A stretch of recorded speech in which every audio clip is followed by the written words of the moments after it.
Estamos de volta para mais um Cozinha do Lorenzato, um podcast de gastronomia. Eu sou Arnaldo Lorenzato, editor sênior da Vejinha, e a gente tem esse gostoso bate-papo semanal sobre o que rola de melhor do comer e do beber em São Paulo e também em outros lugares. Muito bem-vindos! Pela primeira vez, o Cozinha do Lorenzato recebe não um, mas dois convidados. Um deles é o restaurateur, maneira como os franceses chamam o dono de um restaurante. O outro, o chefe de cozinha, que vocês bem conhecem. Eles estão à frente de uma casa italiana, Antonietta Cucina, escolhida por Veja Comer e Beber, a trattoria número 1 de São Paulo. Tenho o prazer de receber aqui no estúdio o empresário Milton Freitas e o coco italiano Antônio Maiolica. Muito bem-vindos. Bom dia, Arnaldo. Tudo bem, Arnaldo? Tudo bem, acho que vai ser um papo muito agradável. Aliás, falar de cozinha italiana sempre é um negócio que promete, ajuda muito. Milton, para quem não conhece o Antonietta Cucina, onde fica, o que o cliente vai encontrar no restaurante, já que é a campeã, né, entre as trattorias da cidade, aqui da capital? Nós estamos ali em Higienópolis, atrás do cemitério da Consolação, na rua Mato Grosso 412. O Antonietta está comemorando esse ano 10 anos de fundação. Foi um presente para a gente aí ganhar a melhor trattoria para você. E você vai encontrar aí clássicos da cozinha italiana e pratos autorais do chefe. Ah, então o cardápio é um misto. O Antônio criou pratos pro... Quando o Milton me convidou para chefiar a casa aí, faz mais de 1 ano e meio, a gente arriscou um pouquinho, porque a casa já tinha 10 anos, o cardápio nunca foi mudado, aí passaram vários chefes antes de mim. E aí quando cheguei, ele apostou muito no meu trabalho, então o cardápio foi mudado quase completamente. Só ficou 2 pratos aí, que eram uns pratos que estavam no velho guia Michelin. Ah, o Michelin. Vocês vieram falar da concorrência. Muito bem. Já não vamos falar da concorrência. Não vou falar. Olha isso. Então, eles não mantiveram os pratos da Veja São Paulo, mas mantiveram os pratos do Michelin. Mas isso é brincadeira. Tudo muito tranquilo. O Michelin é muito bem-vindo na cidade. Eu tenho uma amiga carioca que sempre me diz, nunca diga sinceramente. Em geral, vem bomba na sequência. Mas vamos lá. Sinceramente, a trattoria Antonietta Cucina sempre teve uma cozinha que beirava o medíocre. A verdade é essa. Teve vezes que eu comi lá, digamos, bem, e outras vezes que foi perto do desastre. Ela oscilava muito, né? Quando você, Milton, resolveu dar essa guinada, virar por completo esse cenário? Eu acho que desde que o Antonietta, ele foi inaugurado pelo Mário e pelo Eduardo, que ficaram com a casa até 2012. Quando eu comprei a casa, o meu sonho inicial, eu vim do mercado corporativo, era ser um chefe de cozinha. Então esse foi o desejo inicial. Eu olhei aquela casa, vamos fazer aqui como se fosse um bistrô na Europa. Ia ficar eu e o Alessandro é meu marido, iria cuidar da sala, eu iria cuidar da cozinha. Mas eu respeitei muito o trabalho, porque no início o Eduardo saiu e o Mário ainda ficou como chefe da casa.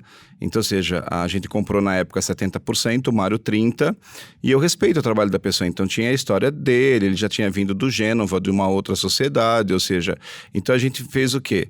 Eu e o Alessandro fizemos intervenção física na estrutura da casa, mas não mexemos na cozinha, deixamos a cozinha dele. Isso foi em julho de 2012, setembro, outubro, novembro, a casa começou a encher, comecei a ter outro movimento, e o Mário no final do ano infartou, ou seja, teve que se afastar da cozinha, ele já não tinha mais a energia para cuidar daquela casa com 40, 50 pessoas por dia, e deu a oportunidade da gente contratar um outro chefe. Coincidentemente, no dia que ele infartou, a gente chegou no hospital, a filha dele estava morando na Europa e tinha chego com um chefe francês e a gente colocou o chefe francês. Então, ou seja, por ser o genro dele, eles estavam casando na época, o Mário deu mais liberdade pro Frank mexer. Então, o Frank foi a primeira mexida que deu no cardápio da casa. E você conhece bem, ou seja, com a sua vasta experiência, acertar chefe de cozinha é algo difícil.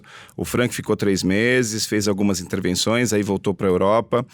Na época eu contratei um chefe inglês, que fez umas mudanças, mas levou para uma outra linha, ou seja, então, de 2012 até achar o Antônio, que sempre foi o meu desejo, um chefe italiano, alguém que conhece a cozinha, passou aí uns 5, 6 chefes de cozinha. Então, cada um que chega, ele quer mudar o prato, ele quer mudar o cardápio, ou seja, e aí você pondera bem, ou seja, até você acertar isso. Então, quando eu encontrei o Antônio, eu falei, não, Antônio, vamos fazer uma aposta, você tem aí autonomia para mudar tudo do cardápio, ou seja, vamos deixar aí, ficaram 2 coisas, o resto alterou o cardápio inteiro e eu acho que mostrou que foi um sucesso. Eu leio aí a avaliação que você fez dessa Comer e Beber, a história, ou seja, o Antônio ele conseguiu fazer essa virada, tá? E trazer uma cozinha de excelência e a gente ganhar aí melhor tratoria. Não, perfeito. Eu acho que teve uma mudança e a mudança está aí sinalizada, sem dúvida. Mas tem uma coisa curiosa, eu queria perguntar já para o Antônio já como que ele fez essa mudança, vamos detalhar um pouquinho melhor isso, mas tem uma coisa muito curiosa. A gente tem já uma tradição há algum tempo na Veja São Paulo Comer e Beber, que é o voto do leitor. E vocês ganharam algumas vezes, né? Então o público nunca foi problema. Inclusive porque o Antonieta era um lugar muito charmoso, um antigo sobradinho, uma casinha... É um sobrado ou uma casa térrea? Não, agora é uma casa térrea. Era uma casa térrea antes o também. anterior também era uma casa térrea. Eram é que duas lembram, casas é que ele tinha a parte de baixo, né? Ele tinha o porão onde você fez a adega. Isso, na outra casa ele tinha o subsolo ali que a gente fez a adega. Nessa casa não tem, não é um sobrado, mas a gente fez um mezanino, então ficou era uma aí com casa 2 andares. Muito charmosinha, né? Isso mesmo. E então eu acho que isso porque tem 2 componentes que eu acho que são muito importantes falar aqui, que é o atendimento, né, e o ambiente. As pessoas não levam isso em consideração. Não é só a comida. Então eu acho que um crítico não perdoa, mas o público perdoa eventuais eu vou brincar, falhas. né, com o que você falou, a questão do prato, né? Por que não manteve o prato que era da Veja? A gente fez esse trabalho que nem 2012, 2013, a gente ganhou melhor tratoria no voto do leitor. 2014, o Alessandro ganhou melhor sommelier no voto do leitor pela Veja. E eu tenho uma amiga que é a Paula, que faz sorvetes aí para vários chefes de cozinha, e ela brincava, porque se você lesse várias críticas, você sempre criticou a comida, aí você falava assim, mas o tiramisu é delicioso. Aí no segundo ano, de novo, o tiramisu é delicioso, mas a comida é medíocre. Ela falou, Milton, você devia abrir uma confeitaria, você tá com o produto errado. Então, mas a gente aprendeu, ou seja, eu acho que as suas críticas, ela é um guia para mim, eu leio, eu tenho na minha mesa, eu tenho todas as revistas, eu leio o que você fala das outras casas, o que você fala da gente, e ali é um guia para você nortear e corrigir o seu trabalho. Antônio, e aí o que você fez? Qual que era a sua proposta? E eu sei que você, apesar de ter pratos autorais, isso é uma coisa de experiência, uma vez, aliás, mando um abraço aqui pro cônsul Filipe Larosa, que me convidou uma vez para almoçar lá, e eu, quando fui avaliar mais de uma vez, eu topo com o Larosa comendo no Antonieta, né? Você tem uma linha mais clássica, embora você inove e tal. Tem muito chefe em São Paulo que fala que eu faço comida de velho, entendeu? Mas eu acho que... Quantos anos você tem 34. mesmo? Não dá pra fazer comida de velho aos 34 anos. É que no curso da minha carreira breve, faz uns 14 anos que eu já estou trabalhando em cozinha, mudou um pouco o meu estilo, mudou aqui, sobretudo aqui no Brasil. Eu morei no México 2 anos, depois fui morar em Nova York, fiquei 3 anos ali, 3 anos em Nova York. Sempre gostei de ver cada lugar onde eu fui, como era a comida italiana, como estavam fazendo a comida italiana. E quando eu cheguei aqui no Brasil, fiquei muito surpreso, porque além de ter muito italiano em São Paulo, muito restaurante bom italiano em São Paulo, tem essa comida um pouco de imigrante, sabe? As comidas que o imigrante deixou aqui, sei lá, os parmigiana, coisa que não tem na Itália, por exemplo. E ficando conversando aí, sobretudo converso com o Jacão um dia, falei, Jacão, o que você... O Jacão, olha isso, o mestre da cozinha francesa aconselhando... É que os povos falam que eu sou meio um Jacãozinho, entendeu? As pessoas falam que eu sou igual o Jacão, tá? Gênio, né? O Jacãozinho. Isso a gente vai falar na segunda etapa do programa. Mas eu perguntei pra ele, falei, chefe, que comida você acha vai ser? Qual é a comida do futuro? Ele respondeu pra mim, a comida do futuro vai ser a comida do passado, entendeu? Aí eu comecei a ficar com essa ideia na cabeça e falei, vou começar a fazer mais prato clássico, vou começar a resgatar essa culinária um prato meio esquecido, sabe? Porque um dia isso vai acabar, então um dia eu não quero que isso acabe. Porque também, sei lá, as avós, não sei, não vai ter mais avó. Eu vejo que a geração de agora... Não, tem que ter avó, Antônio, não tem jeito. Eu vejo que na Itália não tem mais pessoa cozinhando, sabe? Estão saindo da cozinha. Isso sim. Então não tem mais aquela avó de uma vez. Então alguém tem que fazer essa comida. Eu acho que esse é o meu no meu trabalho, eu quero fazer isso. O Milton, foi benéfica a mudança do Antonieta de endereço? Porque a gente tinha ali uma casinha térrea com um subsolo muito charmoso. Você disse que tinha bastante problemas no imóvel, mas assim, o que a gente via era muito bonitinho, né? E aí você foi para um ambiente que já existia, que era o antigo José, que não deu certo, né? Ali problemas dos sócios, e é um ambiente moderno, com aquele mezanino, uma entrada de luz natural, enfim. A clientela aceitou bem essa transição? A mudança física acho que foi tranquila, você pontuou bem. A casa antiga, ela é nossa ainda, então, ou seja, eu precisava trocar o assoalho, eu precisava trocar o telhado, ou seja, no mínimo eu precisaria parar o Antonieta 2, 3 meses, ou seja, eu perderia aí uma grande quantidade de receita e o impacto do cliente. Então, quando apareceu a casa do José, e aquela casa é muito interessante porque aquilo era um terreno baldio antes de ser o José. E a dona do terreno tem a floricultura do lado do Antonieta, a gente conhece ela, e a gente não sabia, ou seja, quando o pessoal alugou aquela casa, era uma casa que a gente queria, porque achava um ponto super charmoso, um ponto ali do lado. E o que a gente fez? Por ela ter um ambiente mais moderno, a gente foi numa decoração mais clássica. Então, se você entrar, os móveis são antigos, ou seja, eu trouxe... tem uma cômoda Império, tem um armário mineiro trazido de Minas Gerais, tem peças da Itália, tem tapetes que era da minha casa, ou seja, tentamos fazer aquele ambiente da casa, do mais charmoso, do menor, naquele ambiente maior. E eu acredito que a gente conseguiu fazer isso, com bastante planta, com a decoração, ficou bem aconchegante. A gente finalizou agora em fevereiro a adega no meio do salão, ou seja, acho que ela tá com o charme que a casa antiga tinha, num espaço maior que o cliente fica mais bem acomodado, porque ou seja, o meu espaço estava lotado, ou seja, eu tinha que expandir também. A outra casa, ela estava por volta de 50 lugares, hoje a gente tem 78, e tinha dias que eu perdia cliente, porque o movimento do almoço ali é muito forte, e esse cliente do almoço, ele não espera, então se ele chegar no restaurante e tiver lotado ou não tiver um lugar, ele vai embora. Então, com o espaço maior, o salão de baixo, o mezanino, eu consigo atender uma demanda, o meu giro melhorou muito na casa. Qual foi a importância de ter aquele pastifício ali aberto, aquele maceiro o tempo inteiro trabalhando diante das pessoas? Ali era um sonho meu. Eu acho que é o que eu comentei com você no começo. Inicialmente eu queria ser chefe de cozinha, eu saí do mercado corporativo em 2015, eu fui para a escola do Lohan, eu fiquei quase 6 meses na escola do Lohan fazendo um curso, e uma coisa que eu aprendi lá é que você tem que fazer todos os produtos, ou seja, se você quer um produto de qualidade, você tem que fazer o seu pão, você tem que fazer a sua massa, você tem que fazer o seu molho, a sua sobremesa, ou seja, a única coisa acho que hoje que eu não manipulo na casa, que eu não produzo, é o sorvete, porque eu não tenho nem espaço físico para pôr uma máquina. E esse era um sonho meu, fazer uma maçaria. Eu lembro de casas antigas que você entrava no restaurante ali no Bexiga e você via a avó, a mãe fazendo a massa, o cozinheiro. Então, a hora que eu olhei aquilo era um bar, todo aquele espaço era um bar. Eu falei, não preciso numa tratoria de um bar tão grande. Então, vamos fazer a massa. Eu conversei com o Antônio falou, Milton, é o meu desejo, ou seja, vamos tirar o grano duro, vamos fazer tudo massa fresca. E eu acho que ficou um charme, ou seja, você senta ali para comer, você vê o maceiro fazendo, recheando. Tá, acho que eu atingi o objetivo que eu queria fazer.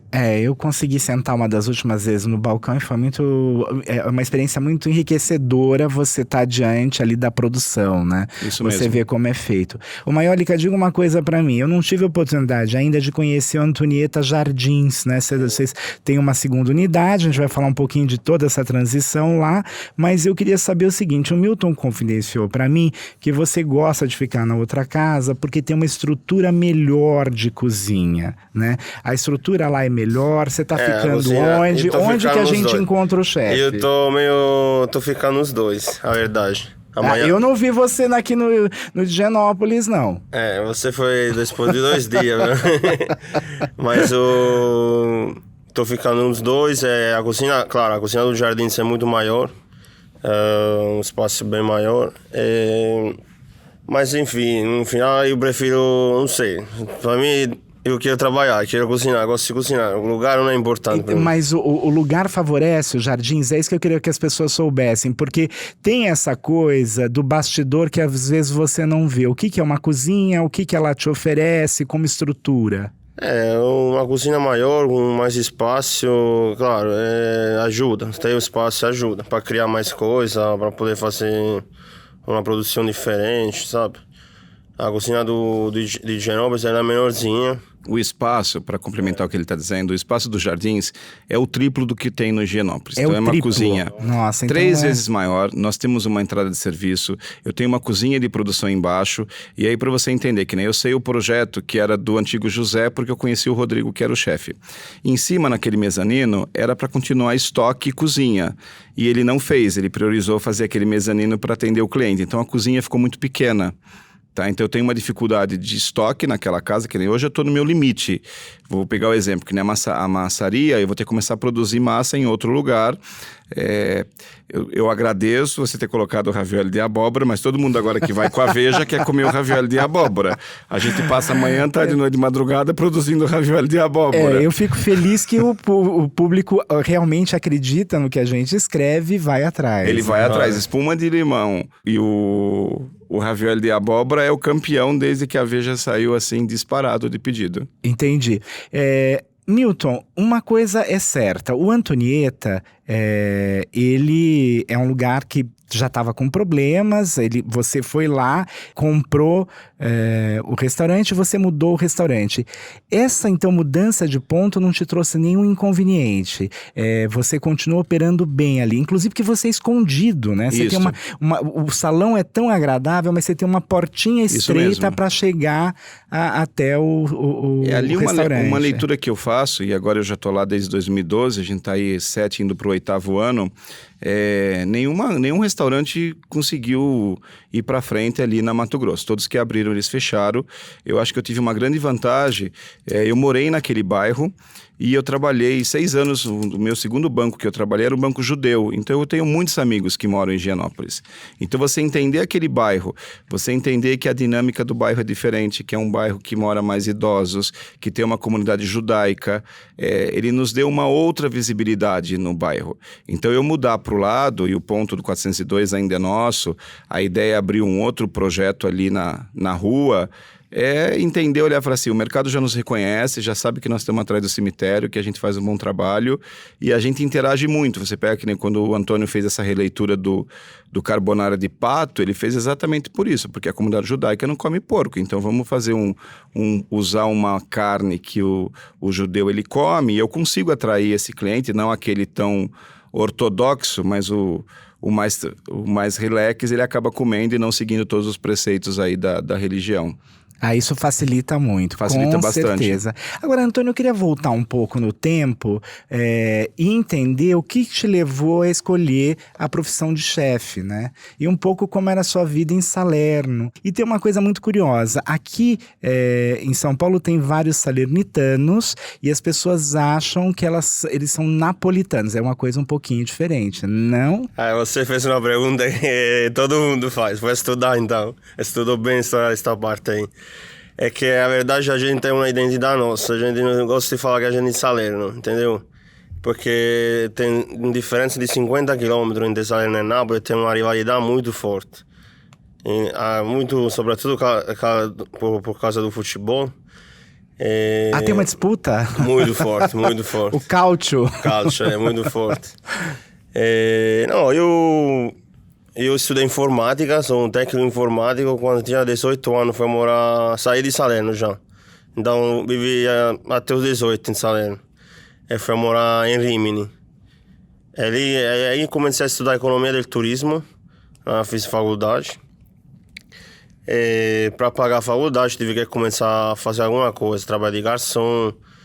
Aí, estava procurando emprego. Não achei nada naquela temporada. Me fizeram uma proposta para trabalhar na cozinha, só que eu não sabia fazer nada. A chefe da época era uma mulher. Falou, você sabe fazer o quê? Eu falei, não sei fazer nada. Você não sei nem fazer na carne grelhada, não. Você é completamente transparente, não sei fazer nada. Mas tô precisando trabalhar, então, boa vontade. Comecei a trabalhar, foi a minha primeira experiência. Eu tinha 18, quase 19 anos. Era em Rimini. Eu fiquei 7 anos em Rimini. Aí gostei de trabalhar na cozinha, comecei a me apaixonar. E aí, antes era assim um trabalho só temporário, sabe? De 2, 3 dias por semana. Aí virou todo dia. acabei a faculdade, aí fiz um intercâmbio. Nesses 7 anos fiz um intercâmbio, fui estudar na Espanha, sempre economia do turismo. E quando voltei, já não queria mais ficar na Itália, mas não porque não gostava. Porque sempre achei que os italianos, sobretudo na cozinha, eles são muito fechados, sabe? Não aceita muito coisa que vem de fora, sabe? A gente é muito... olha só as coisas nossas mesmo. Eu falei, não quero ser assim, quero aprender, quero viajar. Aí talvez quando voltar, daqui a, sei lá, uns 10 anos na Itália, vou montar o meu restaurante com todas as ideias com todas as coisas que aprendi viajando. Vai ser um sucesso, falei, porque se você vê agora todo o chefe estrelado na Itália, eles fazem serviço de não sei o quê, já tem essa influência, já está começando a ter a comida italiana mais influência já, Então, de outros países. As pessoas não sabem, mas esse chefe me deu um trabalho porque ele deu um nome diferente para um ravioli. Ele tá inventando um nome, o italiano, que me causa problema, porque qualquer italiano que for olhar aquela massa vai saber que o formato era de um ravioli. Ele chamou de outra coisa, eu nem vou lembrar o que era, mas agnolotti, qualquer outra coisa. Tortelli, não era um tortelli. Não era tortelli. E aí era um ravioli. Mas você, antes de se fixar no Brasil, você teve essas duas experiências, Sim. tanto no México quanto em Nova York, 3 anos. Aí e lá você cozinhou? Eu comecei a trabalhar na cozinha em 2009 e nunca saí da cozinha. Sempre fiquei trabalhando em cozinha depois. Claro, tive experiência de ajudante, até virar cozinheira, aí trabalho de subchefe, até ter cargo de chefe. Mas demorou essa carreira, acho que demorou uns 10 anos, entendeu? Entendi. Agora, quais são as diferenças entre a culinária do México, a culinária italiana no México e a culinária americana? Com o que a gente faz aqui no Brasil? Olha, no México, italiano tem bem pouco, só está surgindo agora. Alguns restaurantes, mas Nova York é muito forte, quase igual a São Paulo. Eu acho São Paulo ainda mais forte que Nova York, os italianos que tem lá. Acho que no Brasil tem mais italiano que... O lugar que tem mais italiano depois da Itália, acho que é em São Paulo mesmo. Exato. E achei muito... Algumas coisas são muito simpáticas, sabe? Às vezes dá risada, fala, nossa, que prato que inventaram, esse prato nem tem na Itália, sabe? Mas no começo eu ficava muito bravo, Arnaldo. Só que aí, com o tempo, falei, nossa, mas a gente tem que apreciar, porque imagina, esse povo chegava aqui de navio, não tinha nada, chegava aqui, não tinha produto, não tinha nada. Falei, nossa, os caras tentaram fazer alguma coisa legal. Já tem coisa muito boa, não tem coisa nada a ver, mas eu aprecio o esforço que eles fizeram. Também, posso falar uma coisa?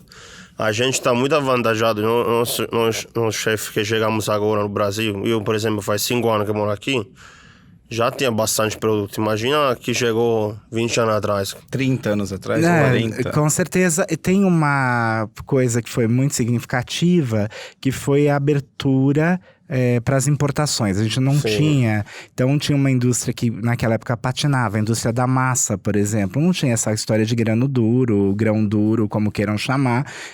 Eu vivi isso bem de perto. Então, houve uma mudança. Eu estou escrevendo há 27 anos sobre gastronomia, agora é o 28º ano, quase lá, e a mudança é terrível.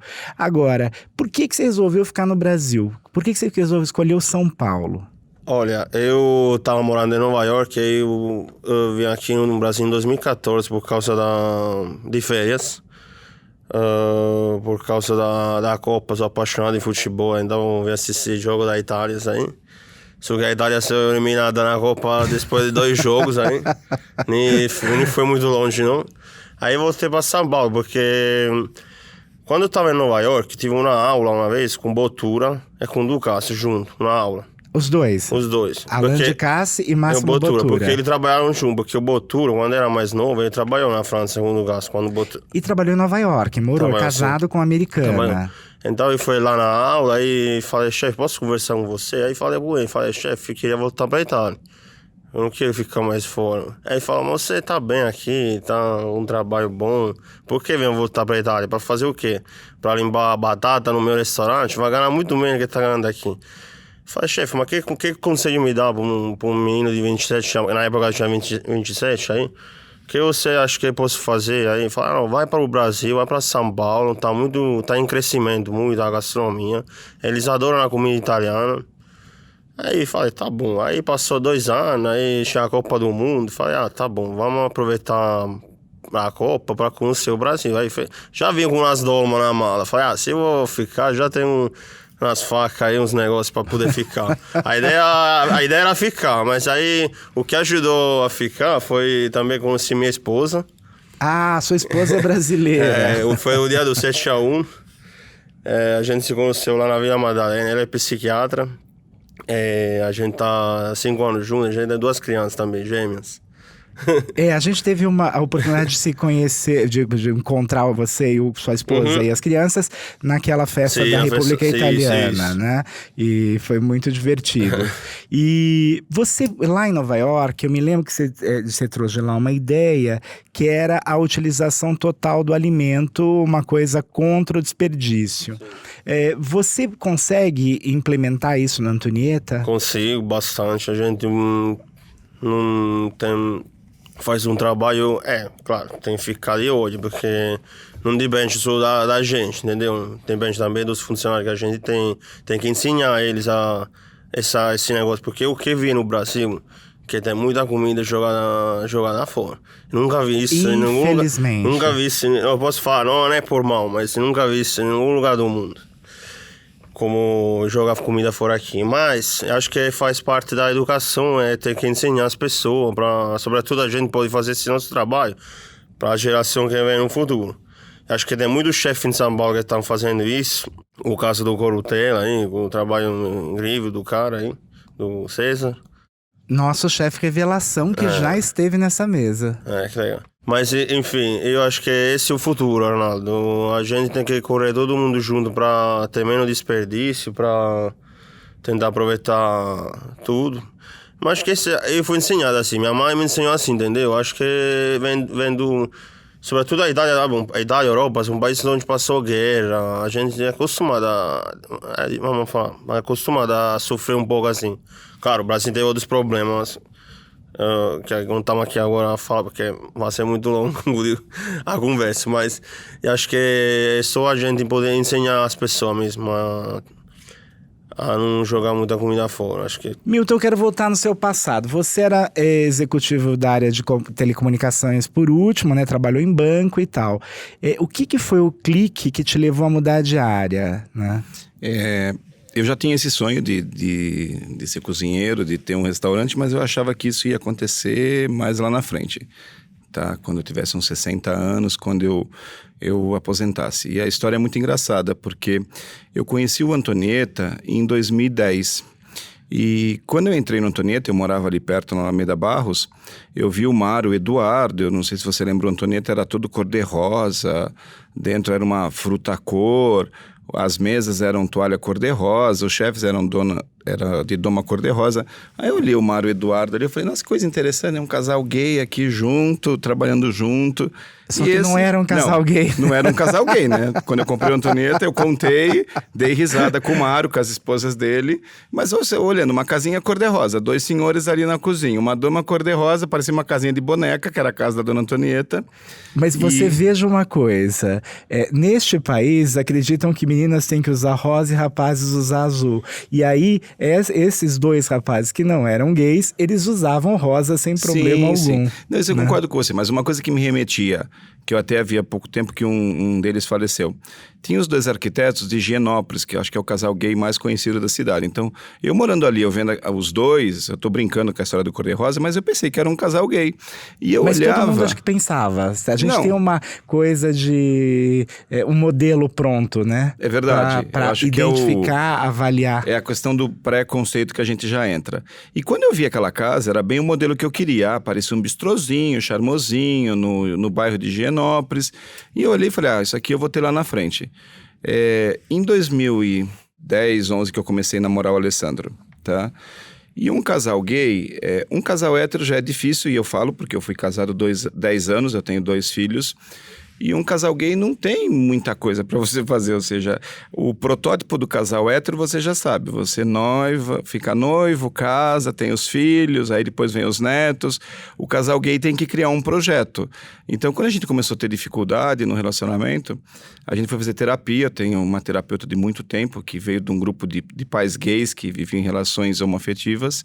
E a Vera falou, vocês precisam ter um projeto em comum, porque, ou seja, um casal gay tem que inventar alguma coisa. Vocês vão ter um cachorro, vocês vão adotar um filho. Aí a gente resolveu... Você já tinha dois, já né? tinha dois, então a história do... Aí por que eu te falei? Então não ia ser cachorro nem filho, porque eu já tinha. Vamos montar um projeto em comum. E a gente começou, e eu comecei a falar isso. Falei, Alessandro, eu tenho o sonho de montar um restaurante, de montar um bistrozinho. E aí ele começou a absorver aquele meu sonho. A gente morava num condomínio que eu tinha uma vizinha que montou uma pizzaria delivery. E a hora que eu vi, eu falei, gente, mas ela nem entende, ela nem gosta de cozinhar, ela não entende nada. Como é que ela montou uma pizzaria para delivery? Eu falei, Alessandro, vamos montar uma pizzaria delivery? E eu trabalhava, a Oi era ali na Vila Olímpia, perto da Bandeirantes. A gente achou uma pizzaria para delivery para vender ali do lado da Hípica, de um publicitário, super bonitinha. E aí acho que custava na época 250 mil reais. E a minha base de gastronomia é um grande amigo que foi executivo da Accor por quase 20 anos, ele que entende de A e B. E aí eu levei ele lá, tá? Ele olhou e falou, mas isso aqui não vale 200 mil. Com 200 mil vocês compram um restaurante. E aí ele indicou uma imobiliária, a gente começou a procurar esses restaurantes. Primeira casa que a gente viu foi o Bar do Batatas, que era ali na Doc Lobo. Aí eu cheguei lá e falei, mas um lugar que só faz batata, isso aqui não vai pra frente, não vamos comprar um negócio que só faz batata. Depois vi uma churrascaria na Vila Mariana, eu falava, gente, mas eu não quero uma churrascaria, que é um negócio muito grande. E eu lembro, no dia que a gente parou no Bardot para olhar a documentação do restaurante, a corretora começou a mostrar as casas, e aí no computador eu vi a foto do Antonieta. E aí eu perguntei para ela, mas o que é o Antonieta? Por que ele está aqui? Ela falou assim, são de dois senhores, a esposa de um está com câncer, ele teve que se afastar, tá? E o outro tem teatro, é a segunda operação dele, eles não vão e resolveram vender. E aí foi muito engraçado. No dia seguinte a gente foi ver o Antonieta. Eu nem chamei esse meu amigo, ou seja, não liguei pro Nico, eu falei, Alessandro, ele não vai deixar a gente comprar. O Mário mora ali perto, na Itambé. A gente saiu da Antonieta, foi pra casa dele e comprou o restaurante.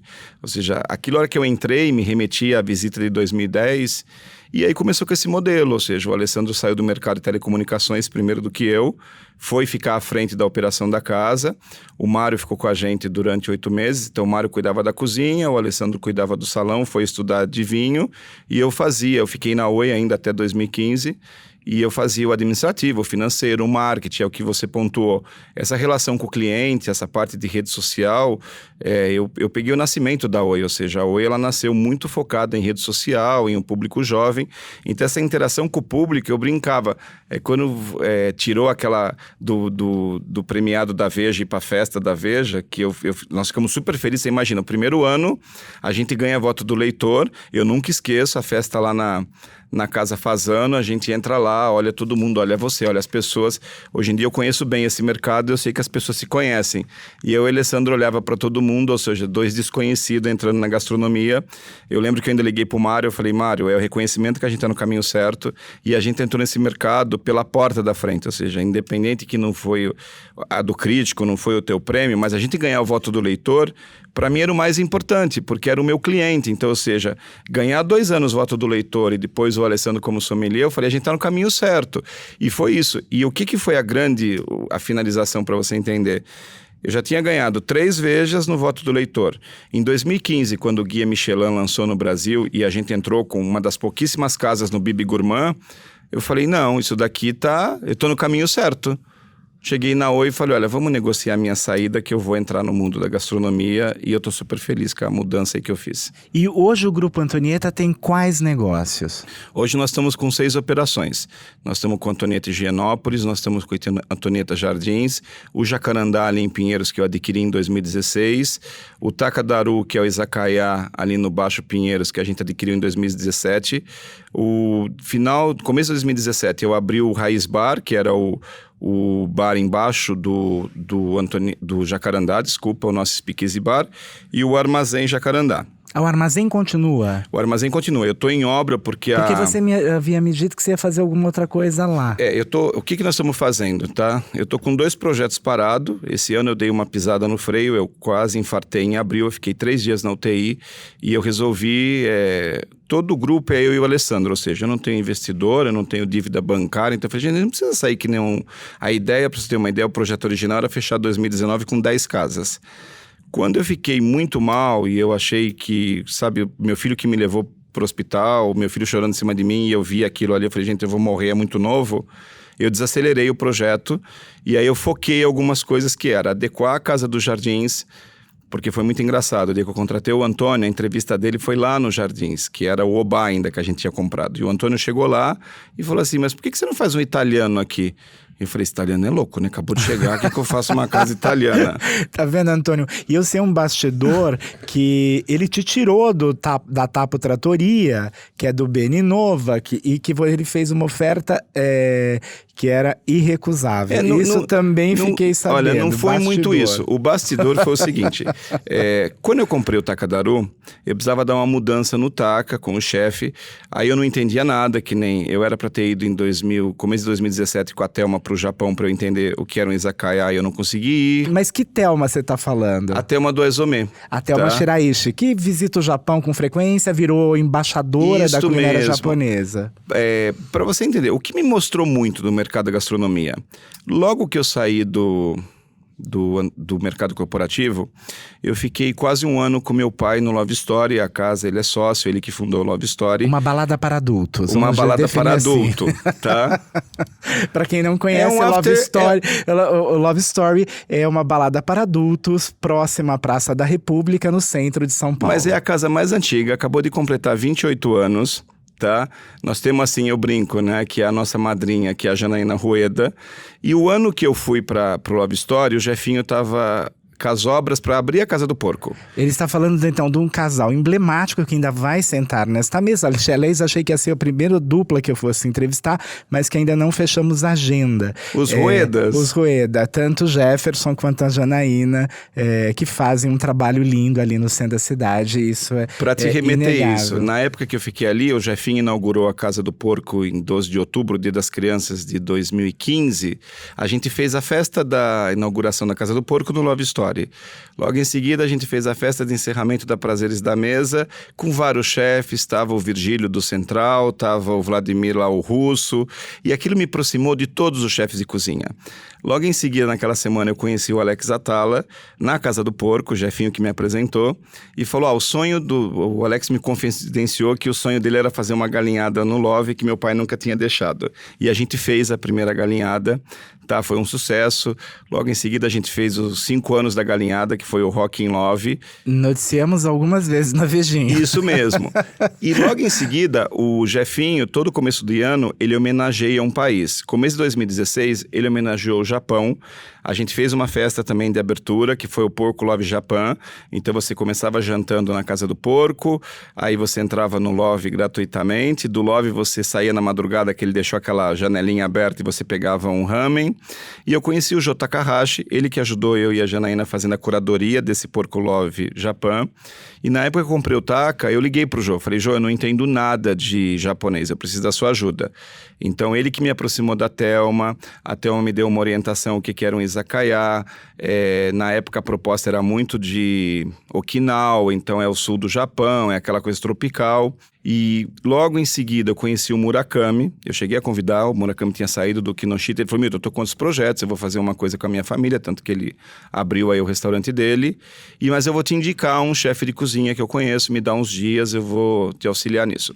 Passou uma semana, ele me ligou, o Goya, ele estava no México, tá? Ele estava trabalhando no Makoto para abrir a operação do Makoto aqui no Brasil e acabou desistindo, e eu contratei o Goya para gerenciar o seu chefe de cozinha do Taka, fazer uma proposta nova, também mudou toda a cozinha. E o escritório do Grupo Antonieta, na época, estava naquela casa.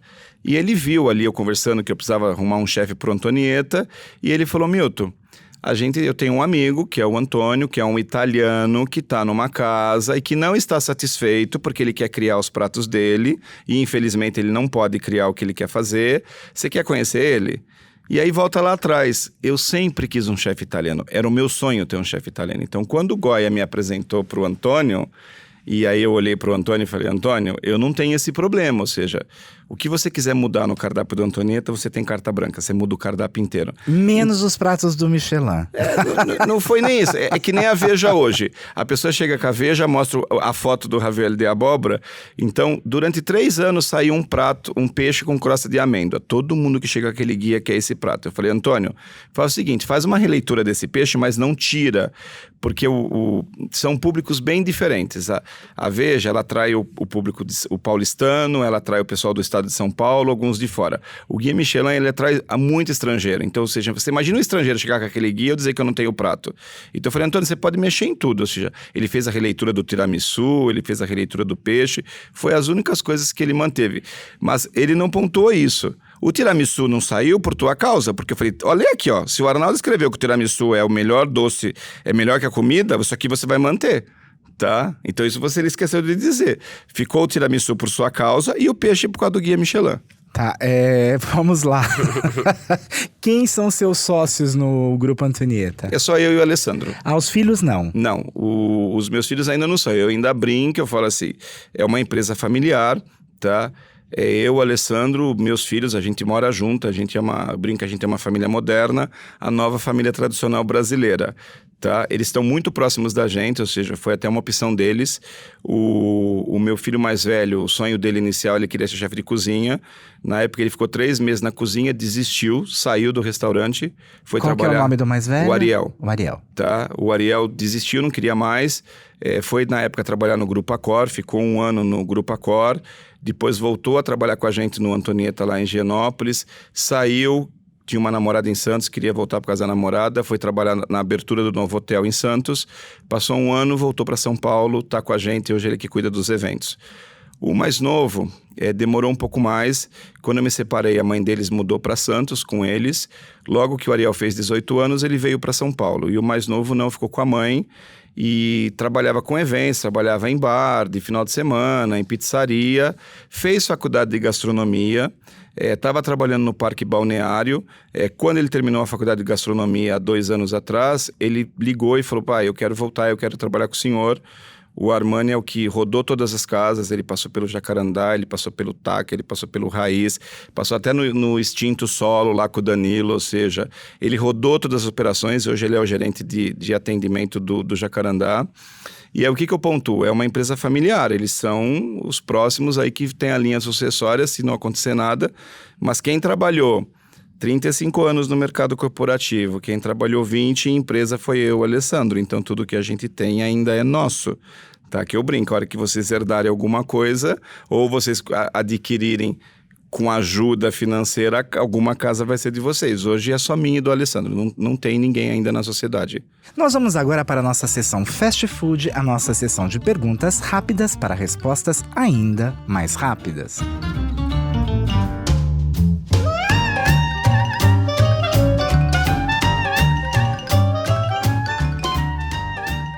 Antônio, que sugestão você daria para um jovem cozinheiro que quer ingressar na carreira? Eu buscar algum estágio, sim, com certeza. Trabalhar de graça. E eu comecei assim, trabalhar de graça, procurar... Não, trabalhar de graça ninguém merece. Eu sei, um mas estágio pouco remunerado, com baixa remuneração. Se você realmente quer se informar o que deveria já cozinhar, entendeu? Às vezes as pessoas fazem um curso, acho que fazem, aí é outro mundo quando você entra na cozinha, né? É muito pesado, muitas horas em pé, estresse, fogo, perigo de cortar, sabe? Então acho que é bom pensar realmente, tem que gostar para você. Você quer fazer aquilo. Você quer fazer aquilo. Então acho procurar estágio, começar devagarzinho. Só para completar, quando o Antônio falou de trabalhar de graça, eu estudei fora e morei. Lá você paga o estágio, então, ou seja, ele como europeu, eu morei nos Estados Unidos, é bem diferente lá fora do que aqui. A relação. A relação estagiário-empresa. Eu fiquei surpreso, quando eu descobri que para fazer um estágio eu tinha que pagar, eu falei, mas como assim? Eu ainda vou ter que trabalhar e eu vou pagar? Qual o conselho essencial, Milton, que você daria para quem pensa, como você, no passado, em investir em gastronomia e entrar no ramo? Você tem que ser um gestor. Para você ser um bom dono de restaurante, você tem que entender de administração, financeiro e recursos humanos. Não adianta você ser um apaixonado pela cozinha. Quem é apaixonado pela cozinha é um artista. Dono de restaurante tem que entender de gestão e gestão de dinheiro e de gente. Perfeito, tá vendo? É isso que as pessoas têm que pensar. Então vai gerir pessoas e administrar a grana. O Antônio, você passou por alguns restaurantes aqui de São Paulo, o Eculi, que é de cozinha autoral, o Forquilha, que era um bar-restaurante italiano que fechou, e a bem-sucedida Tapo Trattoria, como eu já disse, do Beni Novak. Como foi sua experiência nesses endereços? Porque você andou me dizendo que não foi, nem todos foi tudo muito positivo. Olha, o Eculi foi meu primeiro emprego. Quando eu cheguei, não sabia nem falar português. Ainda não falo bem, mas imagina, acabei de chegar, não falava nenhuma palavra. Então foi um trabalho mesmo de cozinheiro mesmo. Foi o meu trambolino para procurar outras coisas. Eu já via de trabalho de chefia de Nova York, então, mas quando cheguei no Brasil, tive que começar tudo do zero. O Eculi foi a minha chance. Mas era muito diferente do que você fazia. Porque sim. Quando eu cheguei no Eculi, fazia as massas e ficava fazendo as massas. Porque lá tinha as massas. Mas foi muito legal. E como era a questão da criação lá? A gente dá pra brincar. Os donos aí, o Guilherme e a Ju, são muito gente boa. Eles aceitavam muito. Falavam, vamos fazer aí. Por ser italiano, por manjar de massa, dessas coisas. Vamos fazer uns pratos, vamos fazer isso. E no Forquilha? No Forquilha foi a minha primeira experiência de chefe aqui no Brasil. Eu acho que foi uma experiência muito legal, porque me fez conhecer muito. Foi o meu primeiro emprego de chefe mesmo. Aquele ano, 2 anos, foi muito bom, sabe? Todo chefe em São Paulo eu conheci naqueles 2 anos. As pessoas gostavam muito daquela comida. A comida feita um forno a lenha. Claro, eu lembro na época que você foi lá uma vez, falou, eu não posso avaliar aqui porque aqui é um bar. Efetivamente, era um restaurante, mas e tem muito problema isso, porque a gente não entendia se era um bar, se era um restaurante, então ficava essa coisa. Mas aí foi uma experiência muito boa. Mas vou te contar que eu não comi excepcionalmente bem lá. Curiosamente, né? Que fique registrado.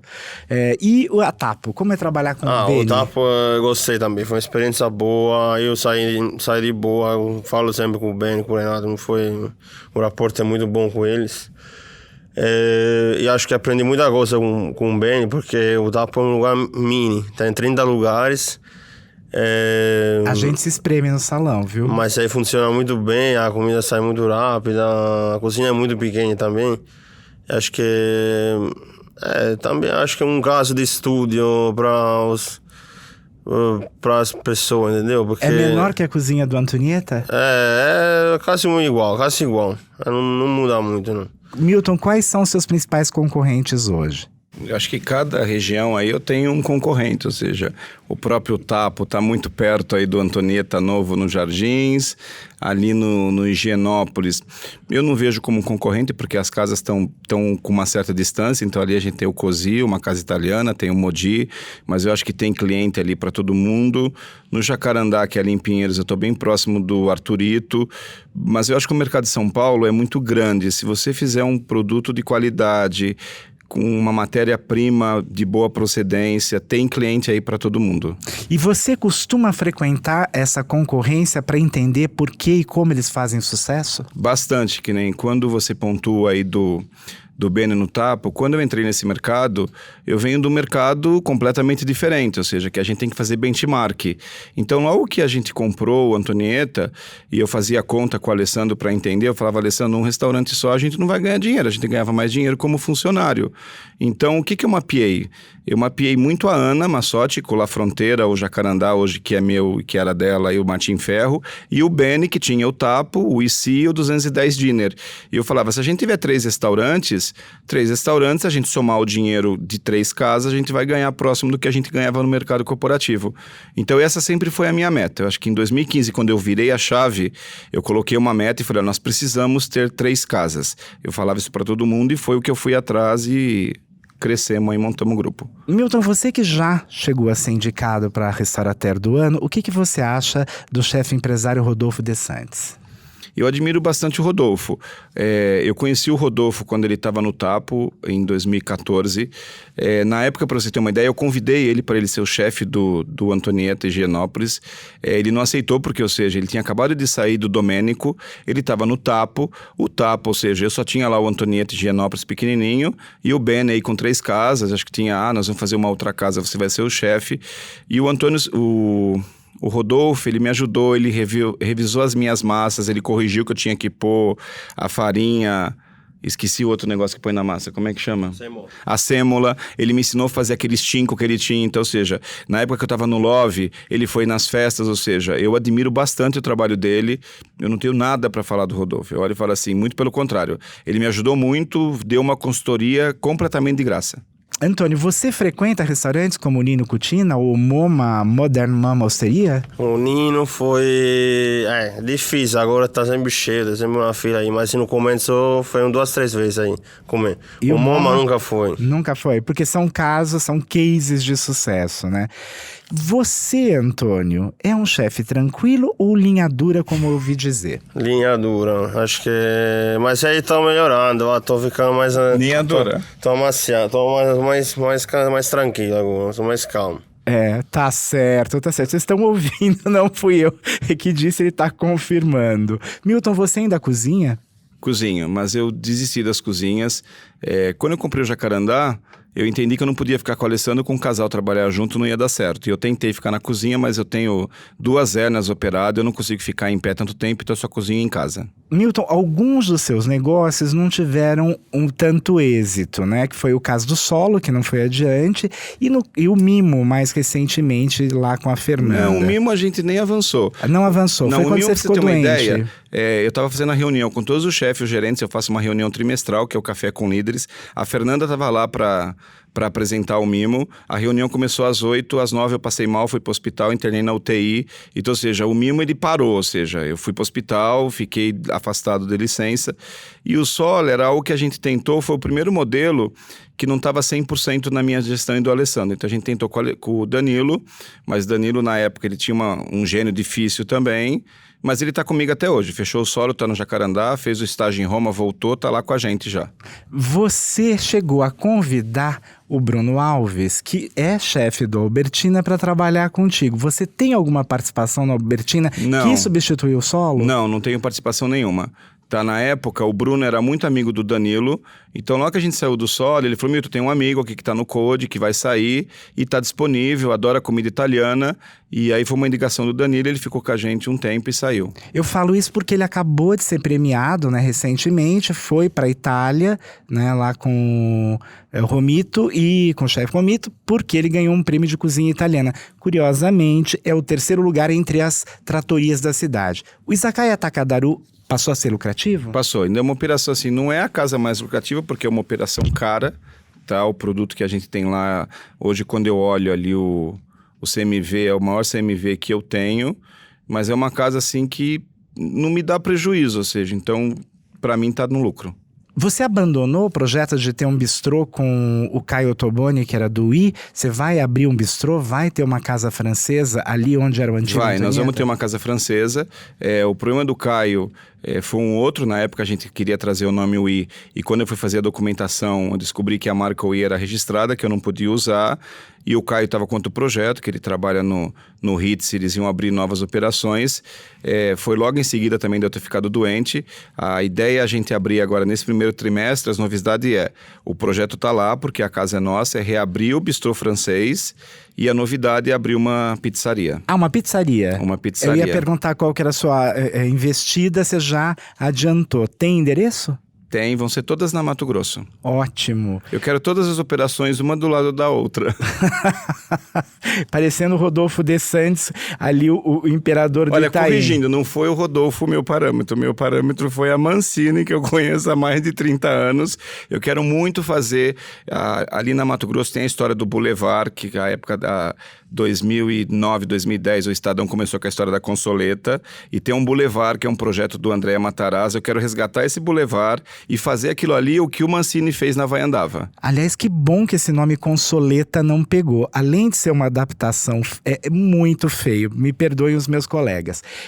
Milton, então você recebe ainda muitas ofertas para comprar restaurantes quebrados? Eu não acho, não vou só usar essa expressão restaurante quebrado. Eu acho que às vezes a pessoa está cansada, tem muita gente indo para fora do país. A média eu brinco, que nem eu estava de férias, eu voltei ontem para São Paulo. Só ontem eu recebi 2 ofertas. Uma das casas eu vou ver, eu tenho interesse, é uma casa lá em Pinheiros. O próprio Mime eu ainda estou conversando com a Fernanda. Tem outras casas. Desde que saiu aquela matéria, o comprador de restaurante... Aquela matéria que saiu onde? Na Veja, que você fez o começo de janeiro de 2018. Bem, só para lembrar, porque aquela matéria foi matéria da Veja. Esse que o entrevista... Tudo sai, que nem hoje é muito engraçado. Me oferecem pizzaria, me oferecem churrascaria, me oferecem boate... Quase boa parte do que está à venda em São Paulo, eu sei. A gente está com 2 projetos definidos, tá? A pizzaria e o bistrô. A gente está analisando um ponto na Joaquim Antunes, que eu acho que está na hora do Grupo Antonieta mostrar para que veio e ir para o mercado uma rua gastronômica. Vai ter várias novidades aí em 2020. Nós vamos agora para a nossa sessão Receitinha, a parte mais gostosa do Cozinha do Lorenzato.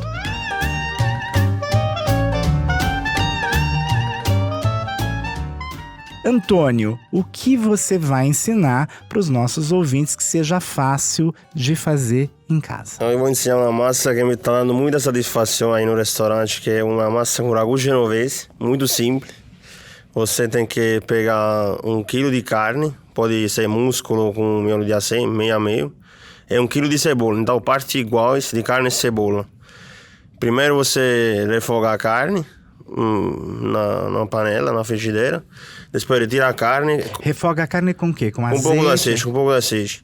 Aí tira a carne refogada, joga a cebola, deixa cozinhar bastante a cebola, aí joga a carne de novo. Aí deixa cozinhar uns 5, 6 horas. Manjericão, um pouco de vinho tinto, sal, pimenta. Finaliza no final com pecorino. Aí tem que cozinhar a massa, cozinhar a massa. E qual massa você sugere? Olha, eu tô fazendo uma massa que se chama ziti, uma massa parece um penne, mas se sugiro um rigatoni também fica bom. É uma massa curta. Cozinhar na água quente com sal. Aí esse é um negócio que todo mundo pergunta, fala, mas você tem que cozinhar a massa por tempo que tá escrito no pacote. Eu sempre gosto de cozinhar ela 2, 3 minutos a menos do tempo que tá escrito lá, finalizar o restante de 2 minutos, sei lá, o que for, 3, finalizar dentro do molho para pegar mais sabor. Bom, eu já quero entrar na cozinha e fazer o meu... Vai ser um rigatoni com ragu genovese. Ragu genovese. Que mesmo sendo um nome genovese, um prato típico de Nápoles. Muito bem.